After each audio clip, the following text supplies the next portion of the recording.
Жарым кылым мурда Малайзиядан көз карандысыздыкка жетишкен Сингапур бүгүн дүйнөдөгү эң акылдуу шаарлардын бири. Бул шаар мамлекеттин аянты 725 квадрат километр жана 5 миллион 800 миң адам жашайт. Калктын жан башына ички дүң продукциясы 100 миң доллардан туура келет. Кезегинде чакан жана жакыр мамлекет 50 жылда ааламдагы эң мыкты өнүккөн 10 өлкөнүн катарына кантип киргени көпчүлүктү таң калтырып да, суктандырып да келет. Дүйнө бойлой көрсөтүүсүнүн бул чыгарылышынан акылдуу шаар долбоору киргизилген Сингапур тууралуу айтып беребиз. Бүгүнкү күндө Сингапурда шаарды чын эле акылдуу кылган бир канча улуттук стратегиялык долбоорлор иштеп жатат. Шаар жаңы технологияларды тестирлөөнү чыныгы талаасына айланды десек болот.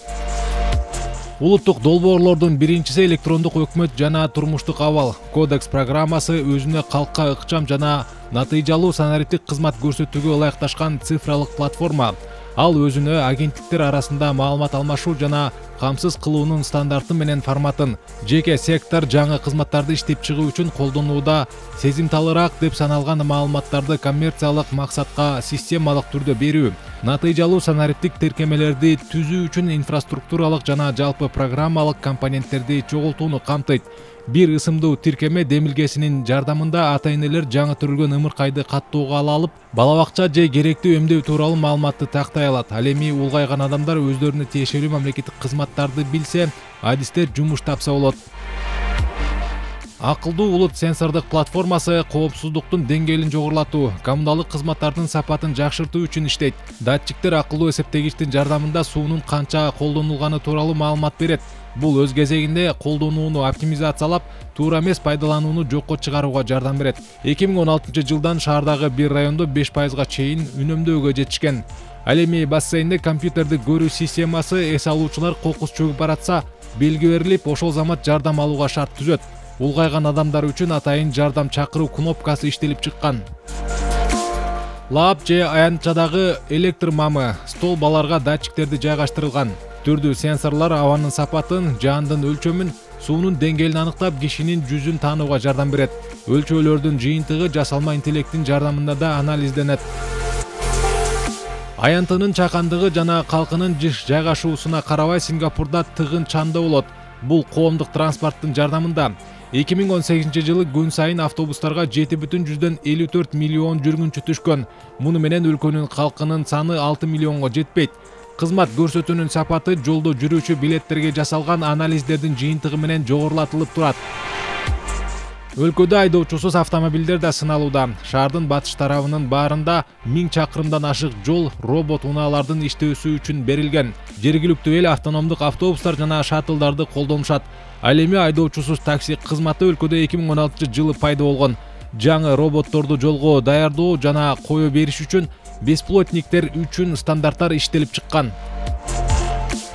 1960 жылы өлкө билим берүү системасын реформалаган. Мисалга, мектептерде англис тилин үйрөнүү милдеттүү түрдө киргизилген. Ал эми жогорку окуу жайларында окутуу толугу менен англисчеге өткөн. Андан тышкары өкмөт студенттерди чет өлкөлүк университеттерден окуусуна каражат бөлгөн. Адам капиталына жогорку деңгээлде кам көрүү салты бүгүн да уланууда. Акылдуу улут программасынын алкагында башка мамлекеттерден мыкты адистер өлкөгө тартылат.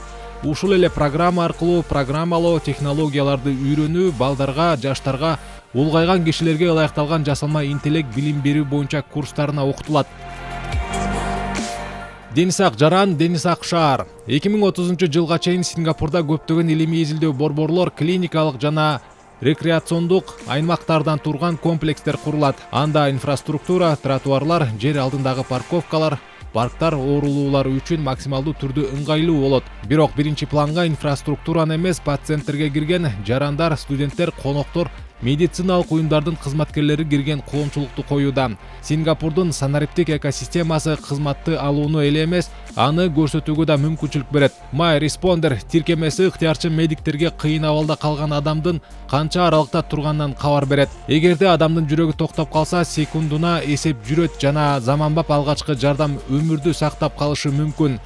Буга мисал кош бойлуу медайым үйдө отуруп 2 пациентте адам өмүрүн сактап калган. Биринчиси 6 жаштагы коңшусунун жүрөгү токтоп калганда жардам көрсөткөн. Өзгөчө абалда үйдө окуп жаткан студент медиктер да жардам бере алышат. Дарыгер менен медайымдын ыкчам аракети жүздөгөн адамдардын өмүрүн сактап калды.